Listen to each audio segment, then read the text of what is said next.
Hi, I'm Chris Nickel. I'm an instructional designer over at Regent University, and I got my PhD here at ODU last year in the wonderful Instructional Design and Technology program. Yay! So my dissertation was on cooperative and collaborative learning, so that's why I'm talking about that today. Let me just say, Sue Ann's video, your video assignments, I think would even make some really great group assignments as well, especially like your the mathematics idle, and the idea that perhaps the Commons, if they end up having software where there's video editing software, yes, there's all of these will work together where they met connect. Stuart yesterday, so Stuart's in it with me. Yep, that's great. Okay, so I am going to talk a little bit there. I differentiate between cooperative and collaborative learning. They're they're similar, but just a little different. But first, I want to talk about guidelines for group projects in general. And the first one is to make sure that the assignment is too difficult for one person to do. Number one, because if it's not, why are you doing a group project? But then also because you're always going to have at least one student who says, I want to do it myself. I don't want to work in a group. I don't like groups, I don't like other people, something like that. And you know, if you decide that you'll let someone work individually, that's fine. But if you want everyone to work in a group, you need to make sure that it's too difficult to accomplish individually without a lot of effort. Let's put it that way. And so then you want to always have a rationale for completing the activity as a group. So when your students say, why do we have to do this as a group? Here's why. And also your rationale could be, in the real world, in your job, you're going to have to work with other people, and here's a group assignment so that you can work with other people. That's a good rationale, as well as this is too hard for you to do by yourself, and it would be good to be able to learn from your colleagues. Those are some great rationales. Another thing you want to do is allow enough time to complete the task, because if students don't have enough time, they're going to be hurrying through the task. They're not really going to get a lot out of it. They're just going to be throwing stuff together. So you want to make sure you have enough time to complete it. You want to have clear objectives and directions, and again, that's so that students don't have to waste a lot of their cognitive resources just trying to figure out what you want. So if you have clear objectives, clear directions, and clear assessments, which I'll talk about in a little bit, then students aren't worrying about that. They're just doing what they need to do, and they're learning. And you want to have interdependence and individual accountability. In other words, you want to stress to the students that they have to depend on each other, and in order to depend on each other, they have to be individually accountable for their part of the work. You want to have rubrics available at the very beginning. And you want to have an assignment rubric, so obviously what they have to do and what points they're going to have, as well as possibly a peer review rubric, which each student will fill out for the rest of their group members. And that can actually become part of their grade. I'll talk about that in a minute. And you want to provide scaffolding materials needed. So how to be a good team member, and I have actually some more notes on that on another slide, but you want to help them get ready to work in a group so they're not figuring it out as they go along. So cooperative and collaborative learning, very similar and often used interchangeably in literature. But what I found to be the difference is that cooperative learning is more structured, where collaborative learning is less structured. So cooperative learning, being more structured, is also more teacher controlled, meaning that you may be assigning students specific roles, or maybe you're asking them to have specific roles, but as a teacher, you're kind of more involved in the group project. Perhaps checking on students more often, making sure that they're getting to different checkpoints as they go along, perhaps helping with conflict issues, that sort of thing.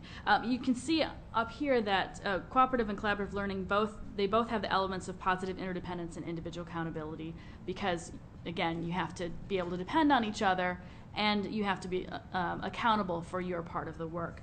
But where you'll see differences is that cooperative learning has group roles, whereas collaborative learning does not. So like a group role might be if you're working on a project and you may have a leader, an editor for the project, perhaps a prober who's asking the questions, saying, you know, does this seem right, or are we getting what we need to get? Maybe a recorder for recording the meetings. Whereas in collaborative learning, the idea is that students are going to negotiate the solutions together. They may take on sort of mini roles, but really it's more of a group effort, and they're not dividing the work amongst themselves. Like I said, you're going to scaffold teamwork skills in the cooperative section, which means you're going to maybe help them. You may have a discussion in your class ahead of time, asking them, what's a good way to be a team member? You have to depend on each other, obviously, involve each other in the work, develop team goals, listen to each other, make sure that individual tasks are clear, and how to resolve group conflict, recognize each other's contributions, that sort of thing. Again, there's no scaffolding within collaborative learning because it's assumed that people know how to work as a team. There's also no formal group processing within the collaborative learning, but in cooperative learning, group processing is where the students halfway through their project will stop and go, what are we doing well? What can we improve upon? There may be some of that within the collaborative learning, but again, it's not formal. It's something that maybe they just do as part of their group process. So finally, the difference between the two is cooperative learning tends to work better for something where there's an end product or a project, whereas collaborative often works better in discussions, debates, learning new concepts, but not necessarily where there's an end product in mind.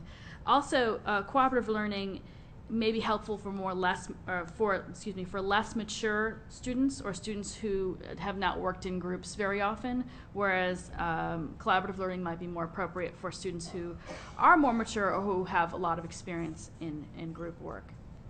So types of assignments. Obviously, there's all kinds of types of assignments, but there are projects. For example, in the research that I did for my dissertation, we did a lesson plan template where we had students, actually we had some groups of students work cooperatively, some work collaboratively, and we did it both within a blended course, which means partially online, partially on campus, and we also did it with a solely online course. So there's all kinds of different projects that students can do. Again, like we said before, a project like a video project, that sort of thing could be done cooperatively. Research, so you could have a group research project, which again is a project, but it's more specifically looking at a topic and researching on it, maybe writing a research paper. Learning objects, what I'm talking about here are things that the students can create for current students or future students that they can use as resources. So like I said, again, the videos, wikis, and Blackboard has a wiki feature in it. Digital storytelling, which I think there is a roundtable going on later today on digital storytelling. That's another great group project. You can have debate, and I have a friend in the philosophy department that does this. She separates students into groups, does debates solely on the discussion board, but does it as a group debate, so they have a chance to meet together, come up with the key points, set a debate up against another group, come back, and then also do a rebuttal, and that she does that as a group project. And then also group study sessions, so where students are just teaching each other. Maybe they're getting ready for a test or some new topic that you want them to research by themselves, but then teach each other different portions of that topic. So logistics.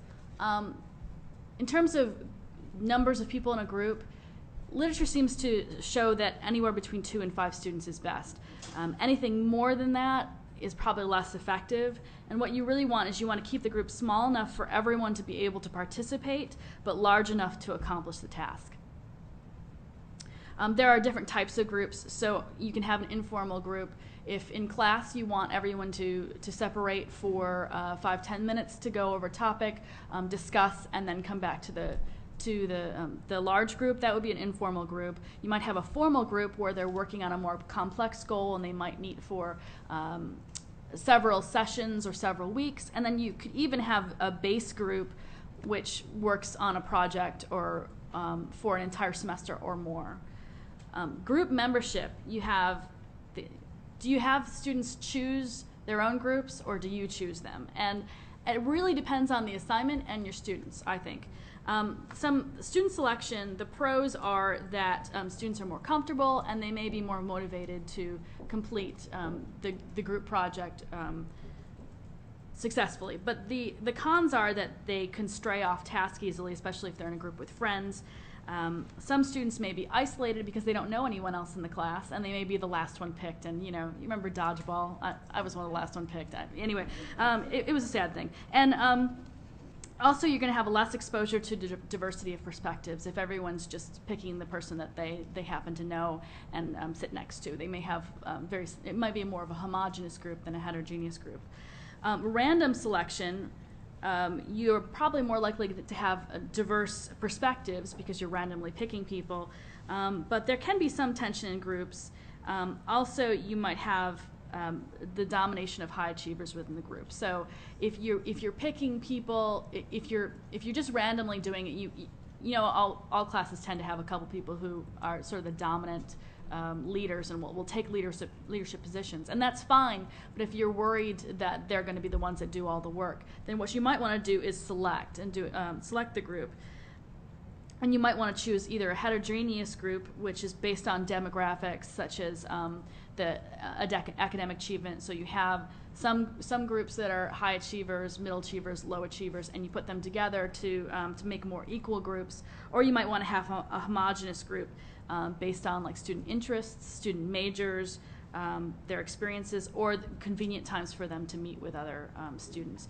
In the group in the project that we did for my dissertation, it was based on convenience. When were they going to be available? Because they had to do chat as well as do discussion board, and so it really was based on what they could do. I was talking to Lisa yesterday, and she had a Teletechnet course where she did groups, and she chose them. And one of the things, 3 minutes, okay, I'll hurry up.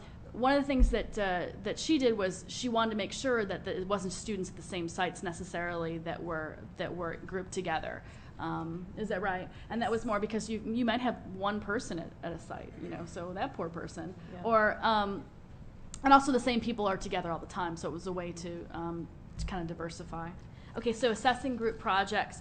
Like I said before, you want a group assignment rubric, and you want that at the very beginning so students know what's expected of them. You may also want a peer review rubric, and again, you have students who will review their peers on how well they participated, how well they worked as a group member, that sort of thing. And you can actually use that as a percentage of the student's grade. So say 80% of their grade is the group project, but 20% is how well they participated and how well they worked as a group member. You may also want to have a self-evaluation rubric, which you'd think that students would go, oh, well, I deserve an A because I'm great. But a lot of times students are very honest and maybe even give themselves a slightly lower grade than what they should have when they do a self-evaluation. But it's another way for you to see how well they participated and maybe get some of their idea. If their team members say, Joe didn't participate much, well, maybe as a self-evaluation rubric, that Joe could say, here's what's going on and here's why maybe I should have participated more.